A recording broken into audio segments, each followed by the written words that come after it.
പരമകാരുണികനും കരുണാവാരിധിയുമായ അള്ളാഹുവിൻ്റെ നാമത്തിൽ പറയുക. സമസ്താധികാരങ്ങളുടെയും ഉടയവനായ അള്ളാഹുവെ, നീ ഇച്ഛിക്കുന്നവർക്ക് ആധിപത്യം നൽകുന്നു.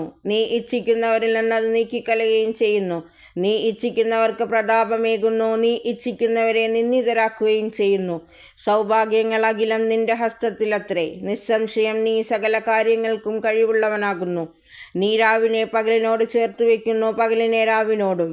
മൃതമായതിൽ നിന്ന് സജീവമായതിനെ ഉത്ഭവിപ്പിക്കുന്നു. സജീവമായതിൽ നിന്ന് നിർജീവമായതിനെയും താൻ ഇച്ഛിക്കുന്നവർക്കവൻ അളവറ്റ വിഭവങ്ങൾ നൽകുന്നു. വിശ്വാസികളെ വിട്ട് നിഷേധികളെ ആത്മമിത്രങ്ങളും രക്ഷാധികാരികളുമായി സ്വീകരിക്കാൻ പാടില്ലാത്തതാകുന്നു. വിശ്വാസികളെ വിട്ട് സത്യനിഷേധികളെ ആത്മമിത്രങ്ങളാം അവരുടെ കാര്യങ്ങളെല്ലാം ഏൽപ്പിക്കുന്ന രക്ഷാധികാരികളും ആക്കുവാൻ പാടില്ല. ആരെങ്കിലും അങ്ങനെ ചെയ്യുന്നുവെങ്കിൽ അവൻ അല്ലാഹുവുമായി ഒരു ബന്ധവുമില്ല. പക്ഷേ നിങ്ങൾ അവരുടെ അക്രമത്തിൽ നിന്ന് രക്ഷ തേടുന്നതിന് പ്രത്യക്ഷത്തിൽ അങ്ങനെയൊരു നയം കൈക്കൊണ്ടതാണെങ്കിൽ അത് മാപ്പാക്കപ്പെടുന്നതാകുന്നു.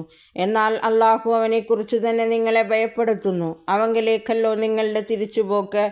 പ്രവാചകരെ, ജനങ്ങളെ അറിയിച്ചു കൊള്ളുക. നിങ്ങളുടെ ഹൃദയങ്ങളിലുള്ളതെന്തോ അത് നിങ്ങൾ വെളിപ്പെടുത്തിയാലും മറച്ചു വെച്ചാലും അല്ലാഹു അറിയുന്നുണ്ട്. വാനലോകങ്ങളിലും ഭൂമിയിലുള്ളതൊന്നും അവൻ്റെ ജ്ഞാനത്തിനതീതമല്ല.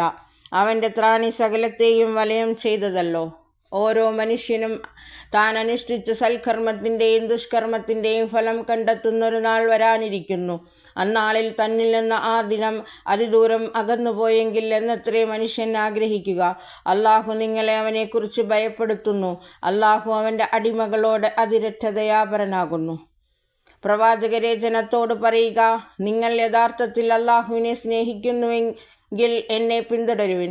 അല്ലാഹു നിങ്ങളെ സ്നേഹിക്കുന്നതാകുന്നു. അവൻ നിങ്ങളുടെ പാപങ്ങൾ പൊറുക്കുകയും ചെയ്യും. അവൻ ഏറെ മാപ്പരുളുന്നവനും കരുണാനിധിയുമാകുന്നു. പറയുക, അല്ലാഹുവിനെയും ദൈവദൂതനെയും അനുസരിക്കുവിൻ.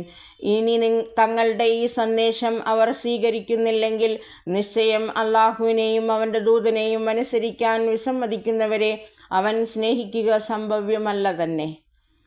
ആദം അലൈഹിസ്സലാമിനെയും നൂഹ് അലൈഹിസ്സലാമിനെയും ഇബ്രാഹിം അലൈഹിസ്സലാമിനെയും കുടുംബത്തെയും ഇമ്രാൻ കുടുംബത്തെയും അല്ലാഹു മുഴുവൻ ലോകരിൽ വെച്ച് തൻ്റെ ദൗത്യത്തിനു വേണ്ടി സവിശേഷം തിരഞ്ഞെടുത്തിരിക്കുന്നു. അവർ ഒരേ വംശപരമ്പരയിൽപ്പെട്ട തലമുറകളായിരുന്നു. അല്ലാഹു എല്ലാം ശ്രവിക്കുന്നവനും കേൾക്കുന്നവനും അറിയുന്നവനുമാകുന്നു. ഇമ്രാൻ്റെ സ്ത്രീ പ്രാർത്ഥിച്ചത് അവർ ശ്രവിച്ചിരുന്നു. എൻ്റെ നാഥാ, എൻ്റെ ഉദരത്തിലുള്ള ശിശുവിനെ ഞാൻ നിനക്ക് നേർന്നിരിക്കുന്നു. അത് നിന്റെ മാത്രം ജോലി ചെയ്യുവാൻ ഒഴിഞ്ഞുവെക്കപ്പെട്ടതാകുന്നു. എൻ്റെ ഈ തിരുമുൽക്കാഴ്ചയെ നീ സ്വീകരിക്കണമേ. നീ കേൾക്കുന്നവനും അറിയുന്നവനുമാണല്ലോ. പിന്നെ ആ ശിശുവിനെ പ്രസവിച്ചപ്പോൾ അവർ പറഞ്ഞു, എൻ്റെ നാഥാ, ഞാൻ പ്രസവിച്ചത് പെൺകുഞ്ഞായിപ്പോയി. അവർ ജനിപ്പിച്ചതെന്തെന്ന് അല്ലാഹുവിന് നന്നായി അറിയാമായിരുന്നു. ആൺകുഞ്ഞ് പെൺകുഞ്ഞിനെ പോലെയല്ലല്ലോ. ഏതായാലും ഞാൻ അവളെ മറിയം എന്ന് നാമകരണം ചെയ്തിരിക്കുന്നു. അവളെയും അവളുടെ ഭാവി സന്തതികളെയും അഭിശപ്തനായ പിശാച് ഉപദ്രവിക്കുന്നതിൽ നിന്ന് ഞാൻ നിന്നിൽ അഭയം തേടുന്നു. അങ്ങനെ അവരുടെ നാഥൻ ആ പെൺകുട്ടിയെ സസന്തോഷം സ്വീകരിക്കുകയും അവളെ ശ്രേഷ്ഠബാലികയാക്കി വളർത്തുകയും സക്കരിയ അലൈഹിസ്സലാമയെ അവളുടെ രക്ഷാധികാരിയാക്കി നിശ്ചയിക്കുകയും ചെയ്തു. സക്കരിയ അലൈഹിസ്സലാം മിഹ്റാബിൽ അവളെ സന്ദർശിച്ചപ്പോഴൊക്കെ അവളുടെ അടുക്കൽ അന്നപാനീയങ്ങൾ കാണാറുണ്ടായിരുന്നു. മറിയമേ, നിനക്കിതെല്ലാം എവിടെ നിന്ന് കിട്ടിയെന്ന് അദ്ദേഹം ചോദിച്ചു. അവൾ പറഞ്ഞു, ഇതെല്ലാം അല്ലാഹുവിങ്കൽ നിന്നാകുന്നു. അല്ലാഹു അവനിച്ഛിക്കുന്നവർക്ക്, അവൻ ആഗ്രഹിക്കുന്നവർക്ക് കണക്കില്ലാതെ കൊടുക്കുന്നു. ഈ അവസ്ഥ കണ്ട് സക്കരിയ അലൈഹിസ്സലാം തൻ്റെ നാഥനോട് പ്രാർത്ഥിച്ചു, നാഥാ, നിന്റെ കഴിവിനാൽ എനിക്ക് സൽസന്തതികളെ പ്രദാനം ചെയ്യണമേ. നീ പ്രാർത്ഥനകൾ കേൾക്കുന്നവനല്ലോ. അദ്ദേഹം ഭജനഗൃഹത്തിൽ നിന്ന് പ്രാർത്ഥിച്ചു കൊണ്ടിരിക്കെ മലക്കുകൾ വിളിച്ചറിയിച്ചു, അല്ലാഹു താങ്കളെ യഹിയായുടെ ശുഭവാർത്തയറിയിക്കുന്നു. അല്ലാഹുവിങ്കിൽ നിന്നുള്ള ഒരു ഉത്തരവിനെ സത്യപ്പെടുത്തുന്നതിനായിക്കൊണ്ട് അദ്ദേഹം ആഗമിക്കുന്നതാകുന്നു. അദ്ദേഹത്തിൽ നേതൃത്വത്തിൻ്റെയും മഹത്വത്തിൻ്റെയും ഗുണങ്ങളുണ്ടായിരിക്കും. തികഞ്ഞ സ്വയം നിയന്ത്രണമുള്ളവനായിരിക്കും അദ്ദേഹം. പ്രവാചകത്വം ലഭിച്ചവനായിരിക്കും. സജ്ജനഗണത്തിൽ എണ്ണപ്പെടുന്നവനായിരിക്കും. സക്കരിയ അലൈഹിസ്സലാം ചോദിച്ചു, നാഥാ, എനിക്കെങ്ങനെയാണ് സന്തതിയുണ്ടാവുക? ഞാൻ പടുവൃദ്ധനായി കഴിഞ്ഞു. എൻ്റെ ഭാര്യയോ വന്യയും. ഉത്തരം ലഭിച്ചു. അങ്ങനെ സംഭവിക്കുക തന്നെ ചെയ്യും. അള്ളാഹു എന്തിച്ഛിക്കുന്നുവോ അത് പ്രവർത്തിക്കുന്നു. അദ്ദേഹം അപേക്ഷിച്ചു, എന്നാൽ നാഥ, എനിക്ക് ഒരടയാളം നിശ്ചയിച്ചു തരിക. അവൻ അരുളി, താങ്കൾ 3 നാൾ ആംഗ്യത്തിലൂടെയല്ലാതെ ആളുകളോട് സംസാരിക്കാതിരിക്കുക, അല്ലെങ്കിൽ അതിന് കഴിയാതിരിക്കുക എന്നതാകുന്നു താങ്കൾക്കടയാളം. ഈ ഘട്ടത്തിൽ താങ്കളുടെ നാഥനെ അധികം സ്മരിക്കുകയും പ്രദോഷത്തിലും പ്രഭാതത്തിലും പകലിലും രാത്രിയിലും അവനെ സ്തോത്രം ചെയ്തുകൊണ്ടിരിക്കുകയും ചെയ്യുക.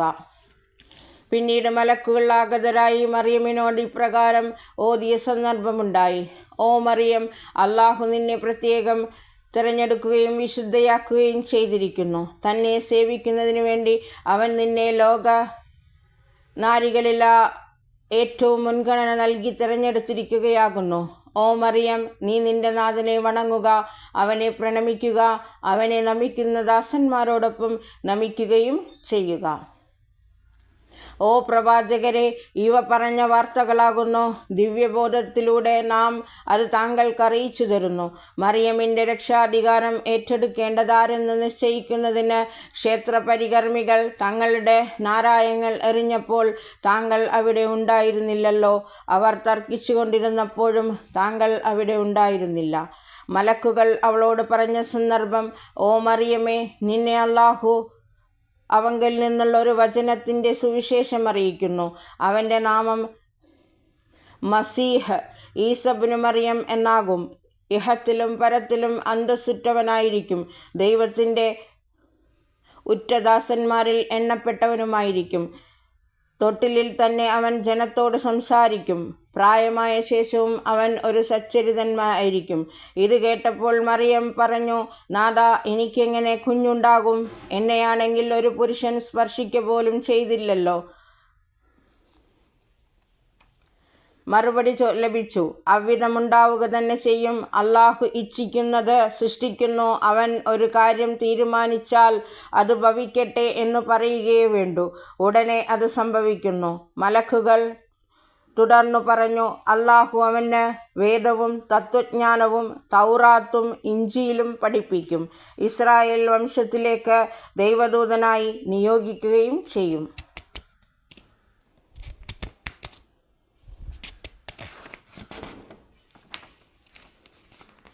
അദ്ദേഹം ഇസ്രായേൽ വംശത്തിൽ ദൂതനായി ചെന്നപ്പോൾ പറഞ്ഞു: ഞാൻ നിങ്ങളുടെ റബ്ബിങ്കൽ നിന്നുള്ള ദൃഷ്ടാന്തവുമായി നിങ്ങളിൽ വന്നവനാകുന്നു.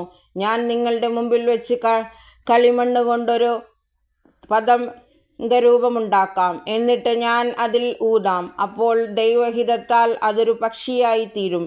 ദൈവഹിതത്താൽ ജന്മനാ അന്ധനായവനും പാണ്ഡുരോഗിക്കും രോഗശാന്തി നൽകാം.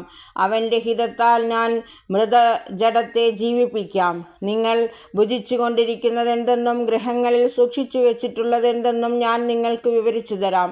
ഇതിൽ നിങ്ങൾക്ക് മതിയായ ദൃഷ്ടാന്തങ്ങളുണ്ട്. നിങ്ങൾ വിശ്വസിക്കുന്നവരാണെങ്കിൽ. തൗറാത്തിൽ നിന്നും എൻ്റെ ഈ കാലഘട്ടത്തിൽ നിലവിലുള്ള നിയമശാസനകളെ സത്യപ്പെടുത്തുന്നവനുമായിട്ടാകുന്നു ഞാൻ നിയോഗിക്കപ്പെട്ടിട്ടുള്ളത്. നിങ്ങൾക്ക് നിഷിദ്ധമാക്കപ്പെട്ടിരുന്ന ചില കാര്യങ്ങൾ അനുവദിക്കുന്നതിനായിട്ടും ഞാൻ വന്നു. അറിയുവിൻ, നിങ്ങളുടെ റബ്ബിങ്കൽ നിന്നുള്ള ദൃഷ്ടാന്തവുമായാണ് ഞാൻ നിങ്ങളിൽ വന്നിരിക്കുന്നത്. അതിനാൽ അള്ളാഹുവിനോട് ഭക്തിയുള്ളവരായിരിക്കുവിൻ, എന്നെ അനുസരിപ്പിൻ. Please like and share, subscribe my channel. Thank you for watching.